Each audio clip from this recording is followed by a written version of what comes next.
it's Tess, content creator, model, presenter, and host of the Tess Talks podcast, on a mission to ignite curiosity.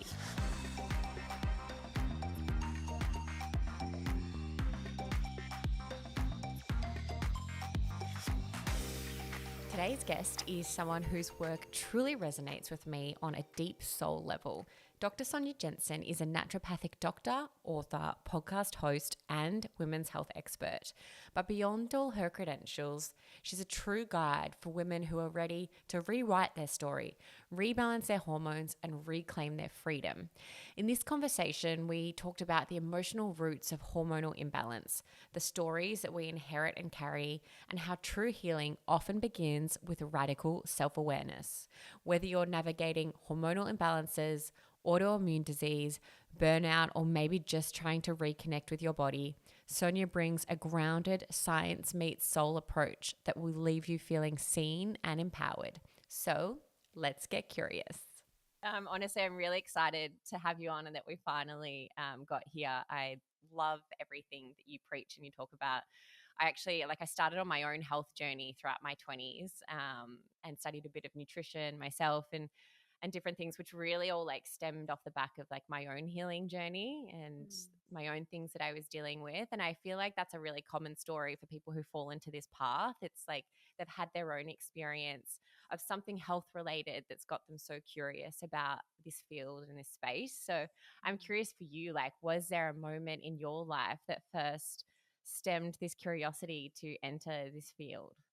Yeah, that's a great question. I think there were many moments that led to it, and not even my own journey, but just looking at the journey of my family and just seeing how sick my mom was growing up and seeing that there was only one answer for her ailment. And there just was never really approach to look at that whole person and that whole unit to understand the various stressors that would impact somebody. And I was always fascinated by the human body and its potential. So I didn't really know I was going to go into this field, but I knew one, I wanted to help others, and two, I needed it to be a way that I could look at the whole person. And for me, so as I was going through my schooling and my own journey with my hormones, which in hindsight, I started to understand while I was in school. I was like, oh, this is what's been going on for me from PCOS to moving through things like an eating disorder in my teen years and all the stresses that I was carrying on my back, and understanding how that was playing a role in my physical body made me more and more curious about what out there we can do to help other women understand that about themselves. So it's been kind of an ongoing journey for, I would say, a few decades for me. Everything from health ailments to life circumstances, and that combination that got me curious about the deeper layers of our human form and what it needs. It's so interesting how our life experiences really do form who we are. And it's going to be really interesting to talk that through with you on so much of a deeper level about how our life experiences really imprint on our hormones and dictate a lot of what's going inside. And I know that's really at the ethos of your work. So I'm really excited to get into it. But on your website, you say that hormones tell a woman's story, the imprints, the traumas, and the victories. So what do you mean by that exactly? Yeah. So our hormones, often we think of them as a cause of an issue. So if you think about a woman going through PMS, or maybe she's got a diagnosis like PCOS or endometriosis, the thinking behind that is, oh, your hormones are off and therefore you have these symptoms. So I kind of take a broader perspective on that. It's like, well, what told the hormones to behave the way they are? Because really what they are just messengers. So they look at their environment, their physical environment, the chemical environment, the epigenetics of our body, and try to understand the message they need to relay to the next space, the next cell, the next organ.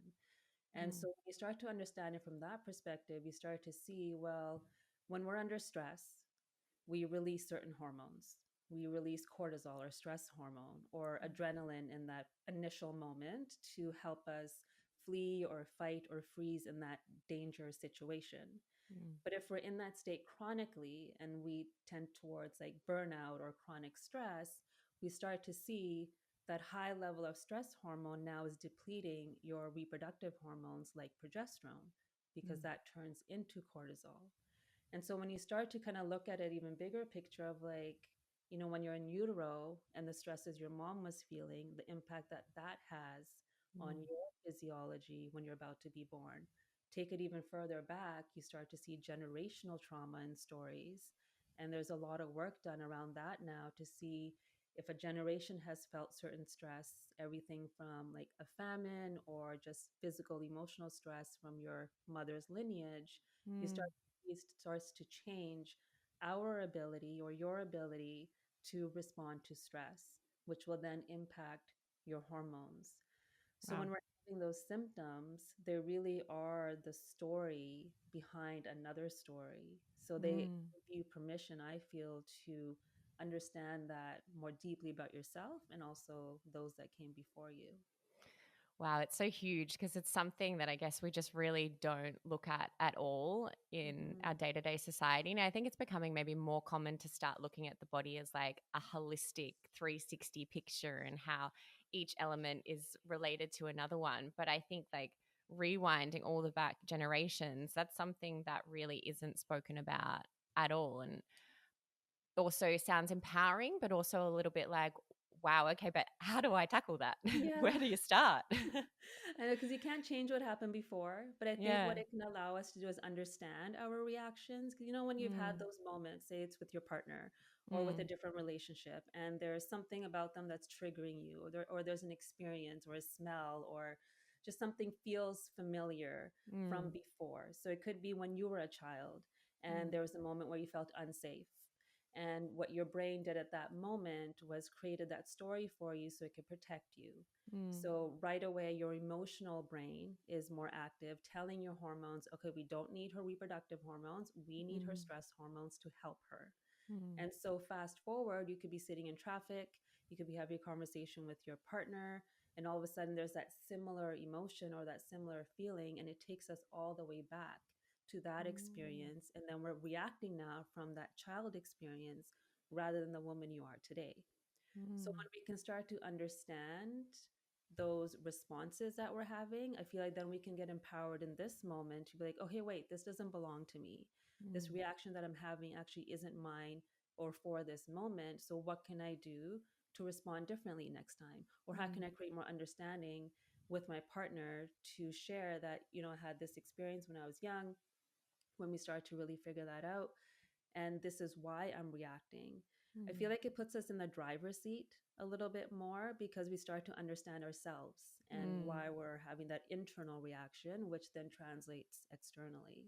mm. So then how are these stories that we're telling ourselves or that we're reliving, how are they directly affecting our hormones? Mm-hmm. Yeah, great question. So there's that, it's called the HPA axis in the Mm-hmm. in the body. So you have your hypothalamus in the Mm-hmm. brain and then the pituitary gland, and they're constantly talking to figure out what your environment feels like in that Mm, moment. And the thing that actually fuels your hypothalamus is your amygdala, which is your emotional brain. And so when we have an experience, the first thing is it's how you're feeling in that moment, mm, right? Whether you're feeling a sense of fear or joy or sadness or whatever it might be. And then what your amygdala is doing is talking to your hippocampus, like your memory center, and figuring out, okay, when have we felt this mm, before? And when it figures that out, then it's like, okay, I got my signal. Now I need to give it to the hypothalamus so it can give it to your pituitary gland, which will then communicate with your adrenals or with your ovaries or with your thyroid, like all of those organs that have that whole symphony going on with your hormones. And mm, so, if that signal is a signal of stress constantly, then your ovaries and your uterus, your adrenals, and everything, they get used to this pattern of stress in the body. mm, And so, if we're under that state of chronic stress, what's happening is we're now depleting our sex hormones. So, we're depleting progesterone, which helps us feel calm, which mm, regulates our cycle. We can also be depleting our testosterone, which gives us motivation and helps us with libido. We are also depleting estrogen for some that gives us that like zest for life and helps our skin and our hair and helps us also regulate our emotions. through like regulating dopamine and serotonin. So Mm. there's this whole like dance choreography that's going on with all of these emotions and with your hormones, and they're constantly talking to one Mm. another. So depending on the signal that the body is giving the hormones, that is what is going to relay into different symptoms Mm. for a woman. So I guess we're obviously living in a time where we're like fueled and filled with this epidemic of hormonal issues from Yeah. endo and PCOS and infertility and not Mm-hmm. to mention all the other things like skin issues and whatever else that you would see it all in your clinic. So do Mm-hmm. you think that this is all stemming off like this stressful lifestyle that we're all living? Like where do you see the root cause of this happening because it's happening on Yeah. such a major scale? Yeah, I think there's layers to it. Mm. When I look at stress too, it's kind of a blanket statement, but if we can also break that down, there's emotional stress. And then there's like Mm. the chemical stress of our environment, our food, and all of that. There's physical stress that our body feels. So if Mm. you start to look at those different categories, we all have something in those categories. I Mm. think the challenge really isn't the stress, it's how the body manages the stress, Mm. because stress is inevitable. Like we're moms, we know that there's going to be stress with children, with the scheduling and trying to do it all and having a Mm. career. Like there's so much that we hold, like the mental load that we hold is so high, and a Mm. lot of it we choose because we're Mm. in that season. So one could say we're under that stress, so it's inevitable that our body will sink into these hormonal symptoms or diagnosis. Or what we do is start to understand, well, how do I respond to that stress? Because it's in that Mm. reaction that actually causes the issue. If we're Right. able to, yeah, if we're able to kind of be in stress or be in action and then come down from it, it's a very Mm. different experience that the body has. But I agree with you. We Mm. are in kind of an epidemic of like burnout and stress that's then Mm. translating into infertility, unexplained infertility, and Mm. endometriosis and all these things. But I think it's a combination of stressors that have allowed Mm. that to happen. It's interesting that you're saying that it's in our reaction because I think like Mm. there are so many, as you're saying, things that are completely out of our control. And even if we go all the way back looking at the ancestral stuff or womb stuff, which I do want to get into a little bit more, but it's like we can understand a lot of this, but it can feel like kind of this thing that we don't really have control over. And so if you're saying that it really is our reaction that's dictating the influence of our hormones and how they're acting in our body, that's where we're going to see the real benefit. It's not necessarily, I guess, like fixing our past. Is that how you would kind of put it? Yeah, absolutely. I think we can learn from the past. We can learn Mm. from how we may have responded because we maybe didn't have the knowledge on how to respond, as Mm. most of us don't as we're growing up. But as we age, we gather that wisdom, or we remember that Mm. wisdom that we do have, and then we can unlearn those old patterns, those old beliefs. But I think the Mm. first thing we have to do is become aware of them. We have to Mm. become aware of who's the narrator that's been speaking in your like inner dialogue. What Mm. is she saying to you? Is she Mm. lifting you up, or is she putting you down?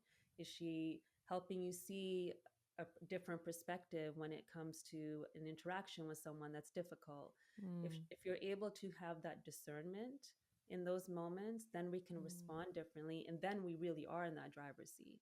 Mm. And then there's more grace towards ourselves too. Like we don't have to Mm. fix anything. We don't have to fix the past. The past is what's led to this future, but we Mm. can start to command the future a little bit because we Mm. can start to control what our reaction is to everything. Mm, finding acceptance with what has been, Hmm. I guess, instead of needing to control. So, what would Yeah. be your tips, I guess, for someone who's listening and they're like, but I don't really know how to take that first step on becoming Hmm. aware of my repeated thoughts or behaviors or experiences that maybe feels Hmm. stuck? What would be Yeah. your tips for someone starting there? Yeah. So the first thing that I usually say is when you're having a moment, right, when Mm. you're about to react, is first pause and literally take a deep breath Mm. and give yourself 30 seconds. And just to recognize what's going on internally and ask yourself Mm. a question. Like, is this reaction actually about this moment, or is it about something else? And Mm. that this isn't going to happen every single time. And it may not We're even only happen. human. Yeah, exactly. It may not even happen in the moment, but it can Mm. happen in your reflection. Mm. And the more we start to do that, the more we start to realize, oh, wait, no, I've really been operating from a space of conditioning. Mm. So I find it's the quality of the questions we ask ourselves. So even Mm. asking ourselves the simple question of how do I define success? Mm. Because you might notice that how we define it is because of our conditioning. Or how do I Mm. even define who I am? Like, what's the identity that I've been carrying with me for so Mm. long? These are like big questions, like, and even personality questions are like, this personality that I'm showing up with, is this actually who I am? Or Mm. have I like conjured her up to feel safe or to belong Mm. or to feel loved? So when we start to ask these questions and get to know yourself, that's when the healing can start, really. Mm. And that's when we can get the help that we need, maybe from someone that can guide us. That's Mm. when we can start to understand our relationships a little bit more deeply. But it happens at kind of this pace where you can allow yourself room to make mistakes, allow yourself Mm. room to be okay with the reactions we're still, but just pausing to Mm. understand them. I love that so much. It was actually during COVID that I did like a huge healing journey of my own, but I remember like journaling at some points and really using questions like that as prompts. And I just found it was like so beneficial to like write everything out and just like ask myself those key questions and really like clearly like sit down and focus on how I was thinking and feeling at that point in time. And I just think there's such fantastic questions I think that like everyone should do. And we should probably do it like multiple points throughout our life to just like recheck where we're at that time and how we feel we're going on our path. Yeah, because every season of your life will probably have a different answer. Mm, 'Cause you have different understanding, you have different goals and different things that you want to accomplish. So I mm, think it's really important to check in with mm, ourselves constantly, even throughout the year, checking in mm, to see where you're at and what it is that you truly want and what you need to let go of, what mm, still needs healing. So it really ends up being this like self-discovery process. And from that is where we start to gather that wisdom again and that discernment to mm. understand what the body needs and what habits we need to bring in to fuel health in our body, but also our mind. You talk a lot about a hormonal blueprint. Can you talk to hmm us about what you mean by a hormonal blueprint? Yeah, that's where the stories kind of come in. It's those ancestral stories. So Mm, when we're in the womb, we're basically getting our blueprint from mom, right? mm, So when you're in there, you are getting information from her hormones. So if her mm, stress hormones are high, it's teaching our body about the world outside of her. So mm, it's teaching us that it might not be super safe. So I mm, may need to have a certain level of reactivity and vigilance when I step into that world. So, to give you an example, there's a researcher named Dr. Rachel Yehuda, mm. and she's been researching Holocaust survivors. Wow. And what she saw in one study that she did, she looked at the adrenal functions of infants born to survivors. And she saw that across the board, those kids had adrenal insufficiency, meaning that their ability to respond to stress was a lot lower than children that weren't born to survivors. Mm, wow. So that's very telling that Mm, that blueprint that we get isn't always our own, but one mm, that's been given to us. And to understand that again, so that we know what our history is, so that we can start to create our what I call the her story, like your own, mm, is helpful to understand that how we can unwind that response and build mm, ourselves back up, like build those adrenals back up or build mm, that resilience back up. So we have this blueprint, but I feel like it's very changeable. But to mm. understand how we can change it, we need to understand the blueprint first. It's so fascinating. I like that stuff just blows my mind because I think when I was like looking up your work and looking into it, I really felt like I was thinking it's so empowering to know these things, but again, I still feel like it can feel so daunting for someone that knows that is their hormonal blueprint. It's like when someone's, parent passes from cancer and then they buy into the thought Mm. that, oh, well, that's in my lineage, so I'm likely going to get that as well. So, how do you talk through people through about empowering themselves with this information as opposed to letting Yeah. it kind of take over and feel disempowered? Yeah, that's such an important point that you're making because we Mm, can feel victim to mm, that lineage and the history that we have. But mm, I do think that once we understand what that is and we start to understand the epigenetics that affect mm. us, so it's our current environment, that will turn those genes on or off, even when it Mm. comes to cancer or any other ailment. It's the same thing with our hormones. They are Mm. so responsive. We can shift them very, very quickly. And I've seen that Mm. firsthand with not only myself, but all the patients that I work with. So it's Mm. really about the information that the hormones, like how are we Mm. feeling, the brain, the mind, the Mm. body. And that Mm. that is what comes from the things that we can control. So how we're nourishing our body through food, through our thoughts, Mm. through what we're watching, through our relationships, through like all the little things that we do every single day, we can start to manage those things, which then Mm. translates into the body feeling, into the brain thinking, oh, wait, we're not in danger all the time. We can shift Mm. this. We can step into from surviving, sorry, to thriving. Mm. So when we start to understand it's those like simple decisions that we're making every day that will change that environment, Mm. that's where the empowerment starts. So, what about if someone's listening and say they're pregnant or have recently Yeah. been pregnant and they're just caught up in a world that has a lot of external stresses and that are out of their control? Say someone's super financially stressed and there's a lot going on in their life, but they are pregnant. How can they empower themselves in that situation to reverse the story for their baby? Yeah, I love that question. And that was me when I was pregnant. And when you're Mm. too aware, you start to feel guilt and shame and Mm. all the different things. So Mhm. I had to find ways to really breathe through all of that. And that's exactly what it was. So in Mm. my comment earlier about it's how we respond to the Mm. stress that makes a big difference. When we start to understand that, even when we're pregnant, because the infant, or sorry, the fetus starts to listen at around 18 weeks. Mm. They recognize your voice.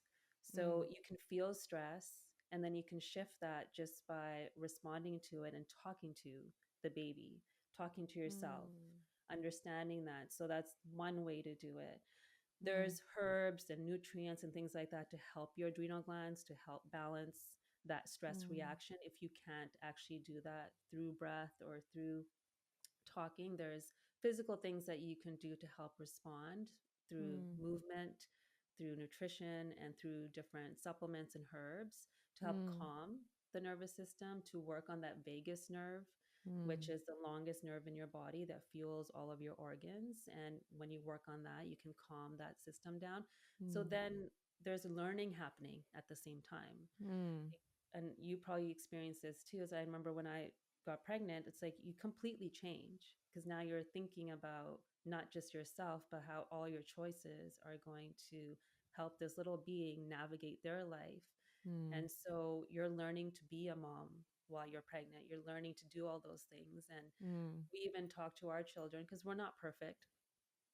I still Mm. reacted to him earlier because he my youngest is 6, so he's watching TV at home. I'm going on a podcast. You have to lower the volume. We had Stay to talk. quiet. Be quiet. I'm talking about stress. Yeah. Yeah, and Oh, the reality of it all. exactly. But we just always, if we do react, we have a conversation with them after of like, wow, Mm. okay, that was a reaction. Probably could have gone differently, but I'm still learning. Mm. Yeah. It's such an important note to make because I know that even when I was pregnant, it's easy to get caught up on wanting to do all the things right and like eat all Mhm. the right things and the right kind of exercise and the right mindset to make sure your bubby's in, going to get the best possible experience. And it can get to a point where it can feel a little bit overwhelming. And I think I actually got to a point towards the end of my pregnancy where I was like, I don't want to like manically obsess over this stuff and having the perfect birth and eating all the dates and the raspberry leaf tea and doing all these things. I think it comes to a point where almost doing too much can kind of be at detriment as well. I think it's Mhm. like really about finding that balance of what you're saying, of just that balance and acceptance that life is going to bring us stresses. It's inevitable. Um, but as you're saying, it's just the reaction in that moment that's really going to give us that power and that control back. And I think what you said there is so important. It's also about remembering that you already have the knowledge. Mm. I think there's a lot of noise in the world that convinces us that we don't know and that Mm. we need something outside of ourselves to understand and know. But we've been doing this for a long time. Mm. And so, yes, there's the generational trauma that gets passed down, but there's also generational wisdom. And Mm. so when you're birthing or when you're growing this like baby inside of you, like this has been happening for many, many years. And they Mm. didn't need all the things that we have today to Mm. help us feel safe or help us feel good in what we're doing. And so Mm. remembering that you already have the wisdom, is just about waking that up and really like Mm. finding time and space to quiet the noise so you can find that in you again. I think that Mm. too is helpful. That's what I tell all my patients. I'm like, I'm here to guide you, but at the end of the day, you have the answers. Like you already Mm. know what to do. Oh my God, I love that so much. That's really speaking my language. It was funny when I was a couple weeks postpartum and I had a midwife say to me when I was asking her some questions, she was like, at the end of the day, Tess, like trust your intuition because you know best. And I've spoken about that before on the podcast because I think it's so relevant to anyone, not just a new mum, that like our intuition, it's such a powerful tool. And we're kind of, as you said, we're taught to not really look at it or listen to it. And it's very easy to forget it or to distrust it.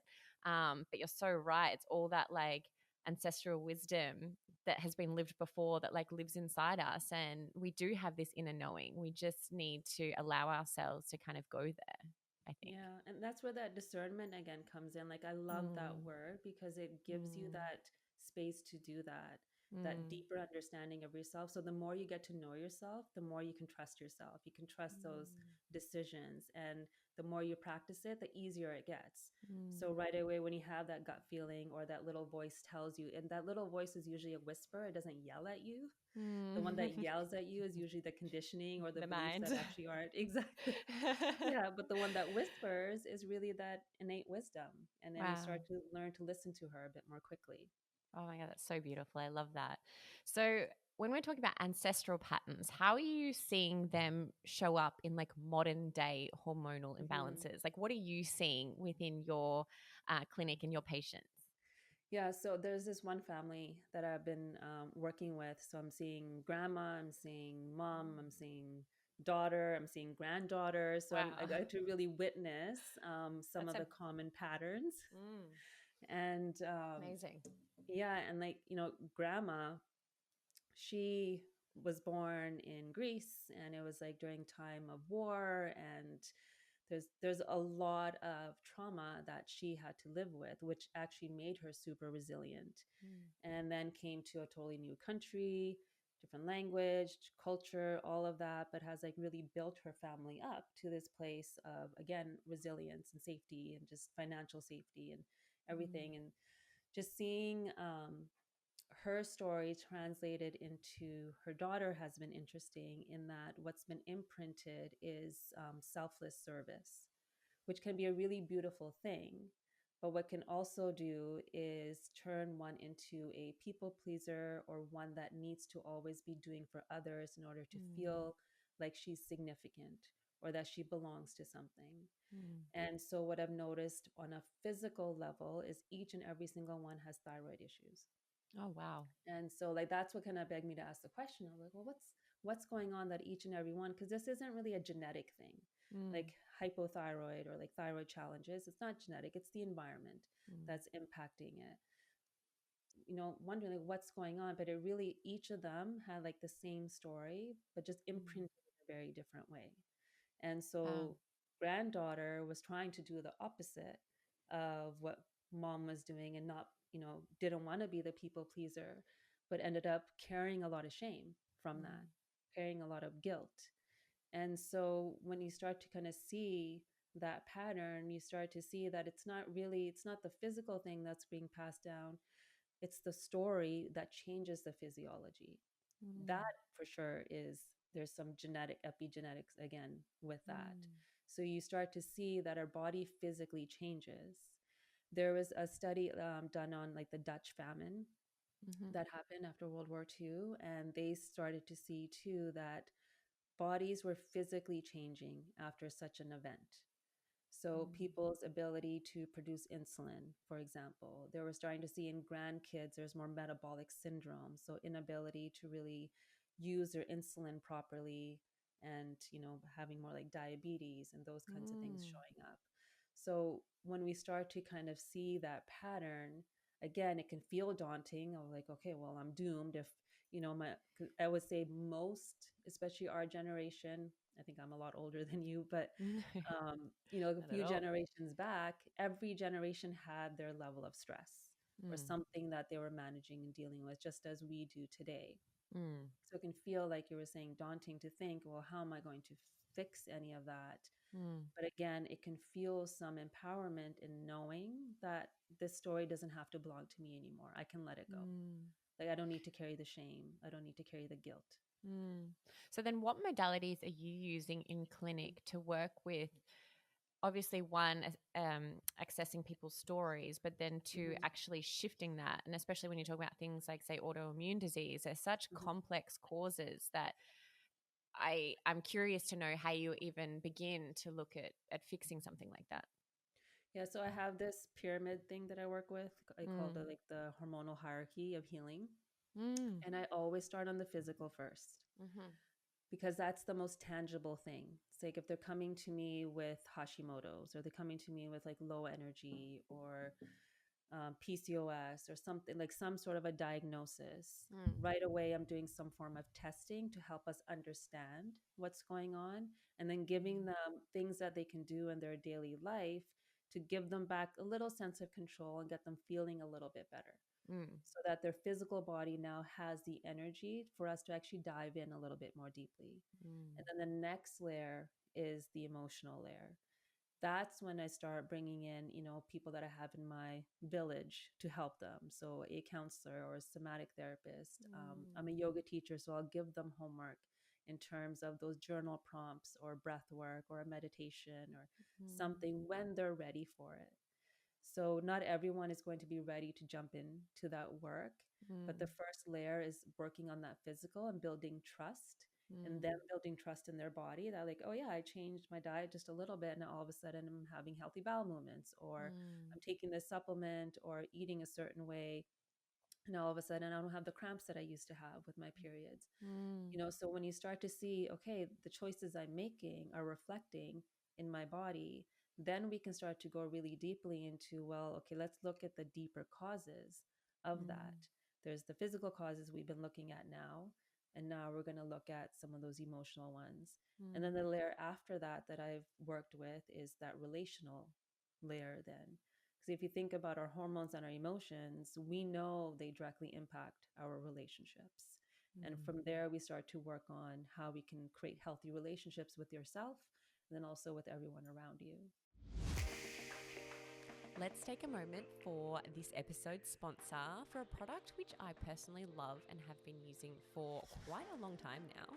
Hottie Co makes luxe hot water bottles crafted from premium Australian sheepskin, and they are nothing like those old school rubber ones which are just gross and annoying. There's no plastic smell, there's no fiddly screw caps, and no risk of burning yourself. Just soft, slow, consistent warmth that honestly feels like pure bliss. You know that feeling when you're like curled up on the couch and you just want a little extra comfort? That's exactly what Hottie Co delivers. It's really like a warm hug from your best friend, but almost better. I have been using them for every season of my life, from period pain to cold nights and even postpartum recovery and comfort. It's so good when you just need a little self-care moment, and they're honestly really built to last. There's no annoying leaks, there's no throwaway parts. They really do just go the distance. I have a special discount code for all my Test Talks listeners, plus every purchase supports the endometriosis community, which is something we love to see. It's seriously the perfect gift for your mum, for your sister, for yourself, or for that one friend who's always freezing. I mean, actually, I'm that person. Anyway, come and join the Hottie Co cult. Trust me, you won't want to leave. Head to hottieco.com and use the code TESTTalks at checkout. Okay, back to the episode. Wow, there's so much, Sarah, and I definitely want to touch on relationships a little bit more. But I just think it's so amazing, and I really do think that this is like the future of healing. Looking at the body, it really is this 360 picture. I think we've gone are the days of looking at the body in isolation, and we know Mhm. now how we need this full picture, I think, to really deeply heal. Are there any like profound transformations that you've seen in your clinic where even you've been like, wow, this is amazing, or I wasn't really expecting this particular scenario to happen? Mhm. There was one early in our practice. I think it was like 2012. is when Mm. we really started to dive into hormones, my husband and I, and we started Mm. working with like bioidentical hormones and just like really focusing on hormonal health. And we Mm. had a couple come in, and I was working with the wife and he was working with the husband, and we did our thing. We did hormones with them, dietary stuff, a few things around the emotional pieces, but I wasn't really doing that deeper work back then. I would say it was Mm. a bit more physical. And a few months later, they had recommended a friend to us. And he came in, he was doing some IV therapy. So I'm putting in his needle, and all of a sudden he's like, "Do you realize you saved a marriage?" And I was shocked in that moment. I'm like, "Well, what do you mean?" And I knew they were having challenges, but it was, Mm. those typical, he's so irritating a week before my period, put the socks on the ground all the time, like all the things. And Yeah. she would share those with me and we would talk through them. But really the focus was like, how do we get you feeling better and more energetic? And Mm. he's like, before they came to the two of you, they were about to separate. And after whatever it is that you did with them, they started to see their relationship from a totally different lens. Wow. And that shocked me, because you kind of know that it's all connected. Like, we know how we feel throughout the month and the changes that we have, Yeah. or the experience of our partner that we have throughout Yeah. that month. Like, we Yeah. know that's there, but to the level to the at which it could change a marriage. And we know the statistics now too, in perimenopause, those transition years when women Mm. are starting to lose their hormones, that they are the initiators of divorce, that there's more divorces around that Fascinating. time. Actually didn't know that, but it makes so much sense, doesn't it? Yeah, because Yeah. there's just so much change happening. And, Mm. if depression goes up, anxiety goes up. And so when we Mm. don't have the tools to discern that these are actually my hormones talking to me, it's not Mm. the situation, it's going to change our relationships. And that's Mm. why that connection is so, so important. Wow, wouldn't it be so empowering if like relationship coaches knew this information for, Yes, for going into couples counseling? Like that's game absolutely. changing. Like that's Mm-hmm. huge knowledge. It's Mm-hmm. kind of like when that first data came out showing that the contraceptive pill was like significantly changing women's hormones to the point where they would come off it after a long-term relationship and their partner would fall out of love with them. Mm-hmm. Yeah. Can you walk us through how that works? Yeah, that's huge. So that's Yeah. Dr. Sarah Hill. I don't know if you've had her on your No, podcast I yet, but haven't. she has a book called Your Brain on Birth Control. Mm. And she speaks to a lot of studies in there where, yeah, women were coming off of their birth control because what when you're on your birth control pill, you're basically on like one set of hormones throughout the entire month. There's no ebbs and flows of different hormones. Like testosterone, for example, Mm. rises around ovulation to support your libido, support motivation. Estrogen rises in the first half of your cycle to also help you feel a little bit more extroverted, a bit more like comfortable in your skin. And then progesterone rises in the second half to help you feel calm. That's what's supposed to happen. That's not often what happens because of Mm. the stressors. But when you're on birth control, one, women don't know that most of them come from the testosterone family. So they actually block your testosterone and the receptors and that Mm. information that testosterone gives you. And two, it starts to change who you're attracted to. Mm. And so the studies that they saw when they were showing women pictures of men, if you're cycling, normally you would be a bit more attracted to men that have more, I guess, masculine features, Mm. Wow. whereas the opposite was happening when women were on hormones Oh, or wow. on the birth control. So that's a big life decision that you might Yeah. be making when you're on the pill. So again, that discernment, right? But Yeah. how is one to know when we're not having these conversations? So Yeah. hormones have a huge impact on changing your perspective of life. Mm. And so when we start to understand that throughout the month, that that's happening, and Mm. also through different seasons of our life, like right after you give birth, there's a huge Mm. change. When you're in perimenopause, there's a huge change. So if we start to understand that, postpartum, your brain is designed to only think and feel for your child, to Mm. keep them alive. And we don't want to neglect our partners, but yet in order for humanity to move forward, we almost need to be very like focused on Mm. the child. But if we don't have those conversations with our partner before that happens, they're going to feel neglected, they're Mm. going to feel like they're not in the picture. And so when I work with couples, that's actually a lot of the conversation I have with them, is that there's going to be changes in her that she's not even going to know how Mm. to experience because it's her first time, and you're Mm. not going to know how to navigate. But this is where communication comes in. So you understand the Mm. changes her body is going through so that you guys can have those intimate conversations and be on the same page. Why do you think postnatal depression is so common? Is it normal, or is it something that we're missing a part? So what I see is when you're pregnant, like your Mm. hormones rise, like Mm. you're on this high with your hormones, progesterone especially, and then about 3 to 5 days after giving birth, they completely tank. Mm. And so if you're going into pregnancy already burnt out, so when we're pregnant, our adrenal glands also expand in size to help Mm. us manage the stressors of pregnancy because it's a stress on the body, but Mm. your body is equipped to deal with it. But if we're not sleeping well going into it, if we're malnourished, if we're under a lot of stressors, we're kind of moving through that season a bit depleted.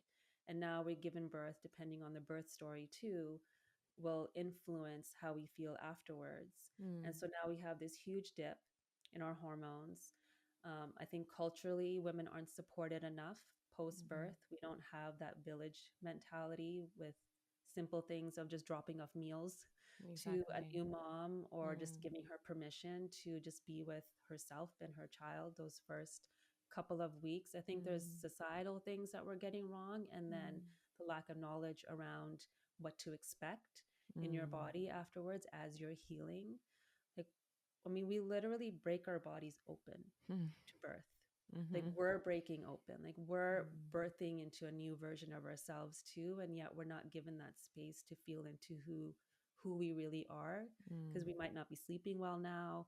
Maybe trouble lactation is, not happening the way we want it to. So, Mm. there's so many different elements, and then that lack of hormones then aggravates that anxiety or that depression. Mm. I think even Yeah. knowing this for people listening, it's empowering just knowing these things and that you really can set yourself up to try and put Hmm. yourself and hopefully having a better experience and an outcome. And Hmm. exactly as you said as well, pulling on that community. And I want to talk to you more about her community as well, which we'll touch on shortly. But let's talk about the power of having a period and how that Hmm. connects to our womanhood. Because I was on birth control. I think a lot of us were. I think maybe it's not quite as common now because more of these stories are coming out, but it's still very, very common. But I've always looked at our cycle and having a period as something which can tell us so much information and such an important part of our monthly reset and process. And I'm curious to know from your perspective, why is it so important and how is having a regular, strong cycle connected to our womanhood? Yeah, I love that question. And I wish we had these conversations with young Mm. women, even Mm. starting age 6, because Wow. younger women are starting to get their periods around age 9 now, Mm. I've noticed. And Really? so Why do if you think they, that is? I think the environment, the Mm. food supply, there's a lot of Mm. change there with all the hormones that are in there. So I'm seeing big Mm. changes, Wow. and it's just getting younger and younger. So I'm sure that's part of the picture. There might be multiple reasons. Mm. That's kind of what I'm seeing. But yeah, if we start having this conversation on how powerful this period really is, because it's a direct reflection of your health. Like, how Mm. lucky are we that we get to detox every single month? So Mm. when we think about it from that lens, when we look at the actual bleed, the quality of the bleed, how long it is, are there clots, or what color it is, does it look rich, does it look old? Like, Mm. all of these things are clues as to what be holding on to and what is not letting go of, and where are the imbalances in your body. So when we're Mm. having a regular cycle, we know we're moving through those different phases. We know we're moving through that phase in the beginning. So when we're having our bleed, we're letting go of that tissue that no longer needs to be there. Our blood is starting to like churn again to create new blood cells. Like, we're just letting go of the toxins from the environment that are coming into the body that don't need to be there. Mm. And so we're in that letting go phase. And then we start moving to that building up phase, Mm. which is where estrogen starts to rise. So now we're like building ourselves up physically and also emotionally. Like, that's usually when women feel their best, Mm. is when we're navigating that increase or rise in estrogen. And then we're hitting that peak And then all of a sudden, we're in ovulation where the egg is being released. And so now we're feeling maybe a little bit more sensual, where our libido is a little bit higher, we're feeling more attractive or more creative. Like that's where Mm. creativity comes in. And then there's that next cycle of when progesterone's coming in, it's all about nourishment. That phase is a reminder of slowing down. That's Mm. when there's a reminder that we don't have to, be in a rush all the time to get everything done, that we can Mm. slow down and have that self-care part of our rhythm. So Mm. that's our normal rhythm. But when we're out of alignment of that rhythm, the body will start to tell us. Mm. And unfortunately, our society and our culture doesn't really allow women to move with that rhythm, depending on kind of job you have and how much you have Mm. to perform. If you're a young mom, you have to be on all the time. You might not be sleeping. So there's many things that will impact it. But the more Mm. we can understand that rhythm and support it, then we can understand when we're off. Like, say, maybe we miss a cycle. Okay, well, what's going on there? Like, what are things that maybe I can control that can help me support that? Was I traveling? Were there extra Mm. stressors? Maybe I didn't ovulate that month. Like, we can start to understand the why behind the Mm. discomfort. Okay, maybe I'm extra emotional this month and can't stand the chewing sounds that my husband is making a little bit more than We can all usual. resonate with that.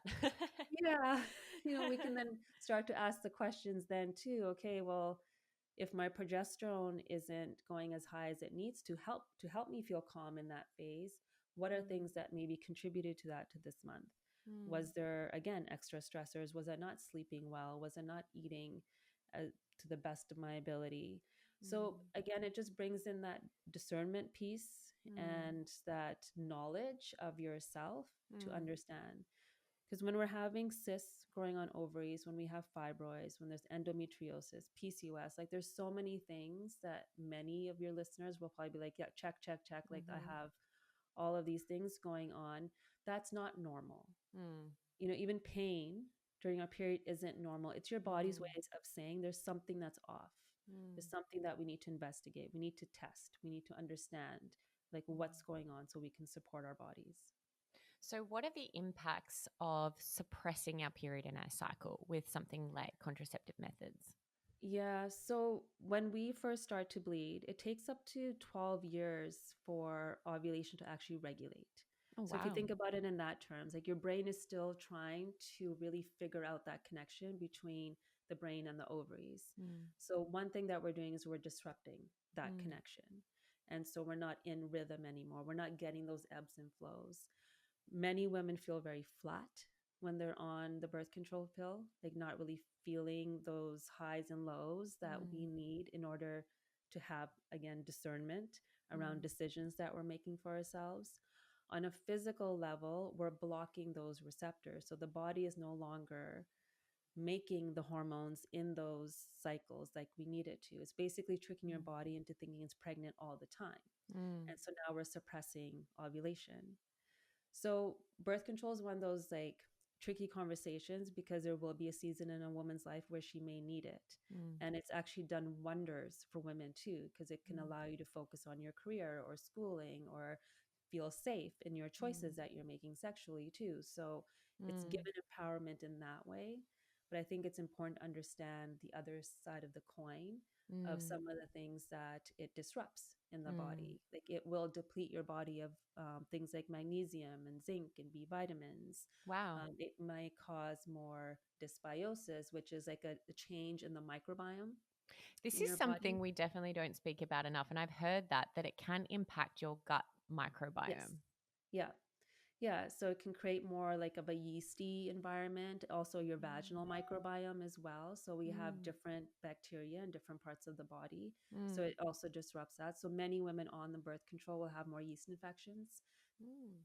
TIs as well. So there's just, it creates a little bit of a vulnerability then in the body, or Mm. susceptibility to these types of infections. So that's important to Mm. understand. So if you are then on the pill, making sure maybe you're taking magnesium, you're taking zinc, you're taking B vitamins, or you're talking to your practitioner about how to support your microbiome in a different way.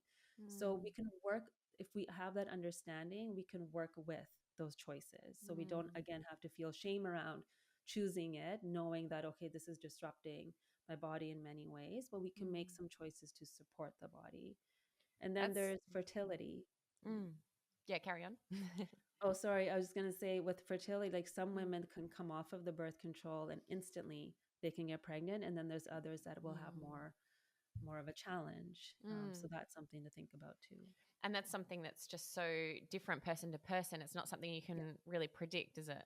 No, it really isn't. Yeah. Yeah.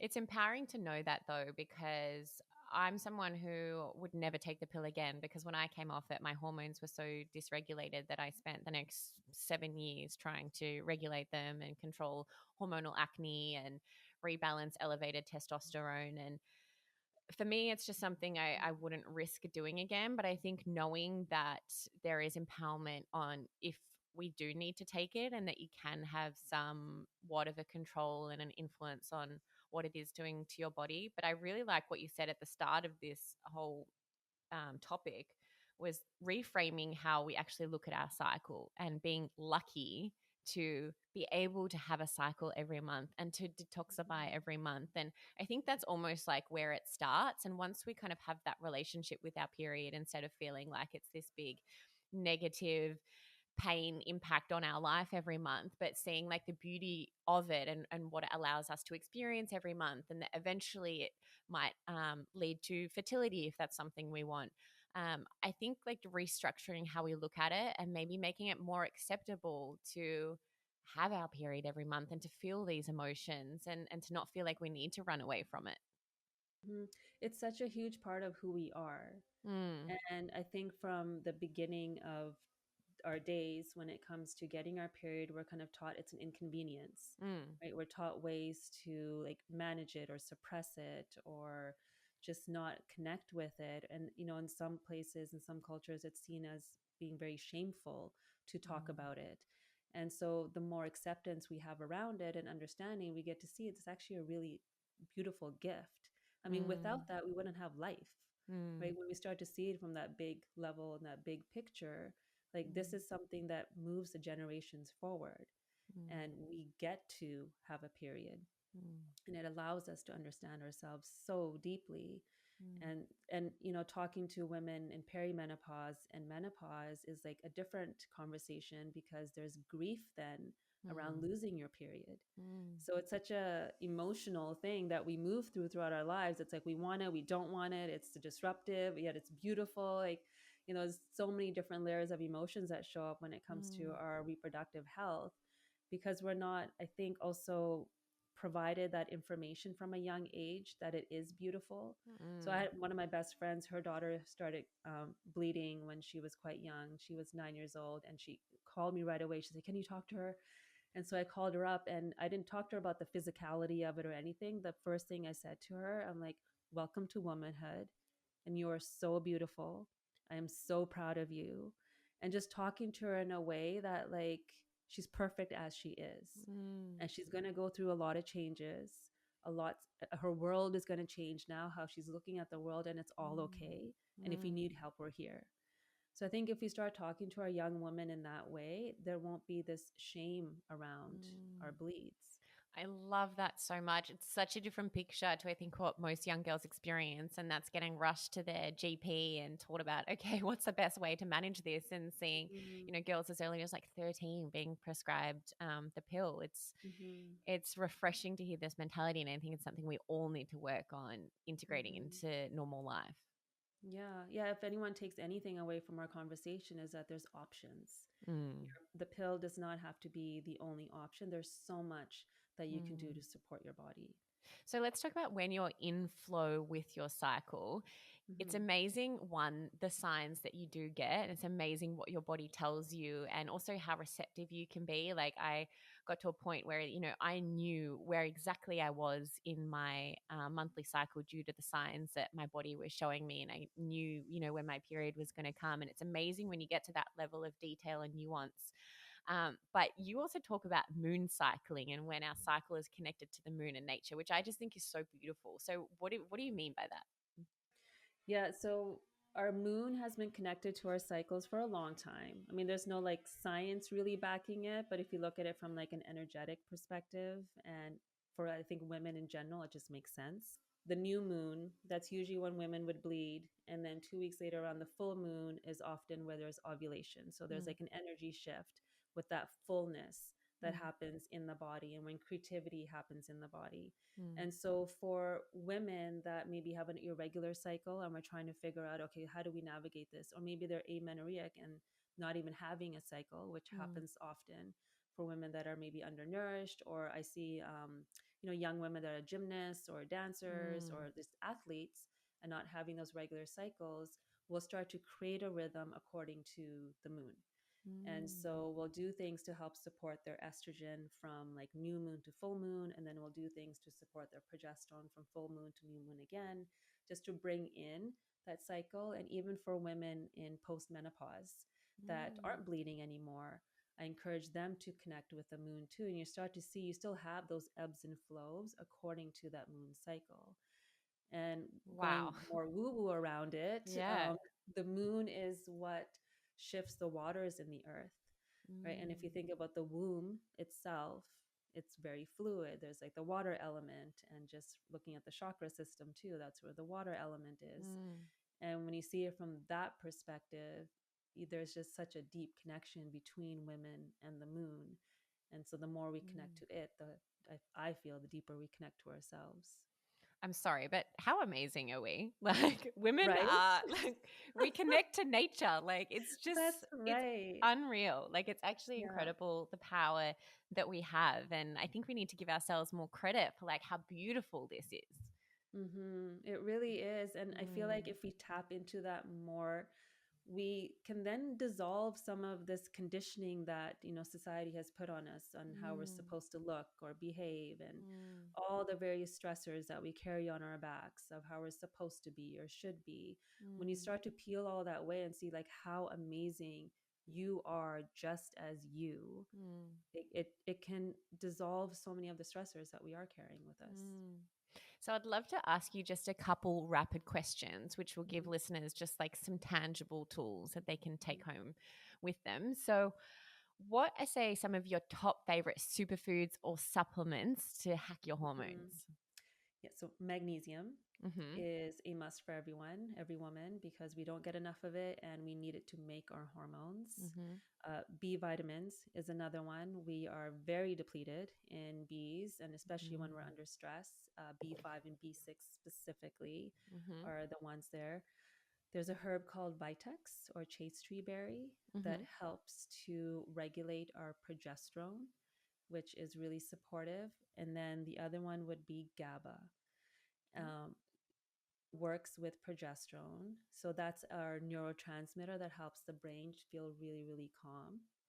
And Mm-hmm. so cycling that in the last half of your cycle helps to support that calmness. And so progesterone's job is to activate those receptors in the brain to release more of it and allow the nervous system to settle. Mm-hmm. So I find by that combination of all four of those, actually, we start to reset the nervous system for the next round. Oh my God, that's awesome. I've actually never heard of GABA. I love finding Yeah, out new it's things. Okay, what are your top three favorite tools to support your hormones? ooh, red light therapy, Love. Mm. sauna, infrared Mm-hmm. sauna for women. And my third one, I would say, is movement. Mm. Like movement is therapy in itself. Movement is medicine in itself. Mm. Whether you do yoga or weightlift, I think we should do a combination of all of it. Mm. That movement is key. What's your perspective on cold plunges or hot and cold therapy? Yes. So we have a cold plunge in our home, Mm-hmm. and I fight with my husband sometimes. I'm like, I'm not a little man, so I can't keep up with your daily cold plunging that you're doing. I think everything has Feels. a benefit to it when Mm. you're using it according to your body. Mm. So in my follicular phase, like when my estrogen is high, the first half, I will do some cold plunging. Mm. I will cold plunge. This might be a conversation for another time, just on like mental health and everything. Like I have a tendency towards depression. And Mm. so when I know I need to reset my mind very quickly, cold water tends to do that for me. Mm. But I don't do it in my second half of my cycle. And so I think having, again, that discernment of understanding of when you need it. I'm a big advocate for saunas for women, infrared sauna, and then finishing off on like a 30-second cold shower. And so you're not freezing cold, but you're just activating those different receptors in the body. So I do love that hot cold therapy. Okay, and then for you on a personal level, what are some of your weekly routines that you just love for general well-being? So I'll give you a bit of my daily. Mm-hmm. I wake up in the morning, have my glass of water, sometimes have some aminos, and do my movement and my breath practice. And then I will do a sauna 4 times a week. That's why I was like, I'm big, Love love it. sauna for so many different reasons. Maybe because I'm always cold, but Yeah, that me too. actually, yeah, it's actually really helped by circulation. Yeah. Um, and then nourishment is key for me. I feel like your medicine's in your kitchen. Mm, And so if you're able to tap into that, you can then make those choices to help nourish your body. So I'm very, very like much tuned in into cooking for myself and nourishing my family. So that's a big deal for me. Red light is another one that I try to do a few times a week as well. I love your Instagram for all your like little cooking tips, and you make all these amazing like teas and different things, and you specify like what ailments they're for, and I just feel like it's a really good resource of just some really like Oh, nourishing thank things that you. people can do, and pretty easy too, which I think is awesome. Yeah. Okay, last question. If you could take every woman off one wellness trend or wellness supplement today, what would it be? Ooh. Um, any extreme diet. And that's even like the quote unquote healthy ones. Mm, If I could help her find her me diet, her, like that's going to support her body, I yeah. think that would be it. Yeah. I love that. Thank you so much. And I love that you keep talking about her. So what is your her community and where can people like find you?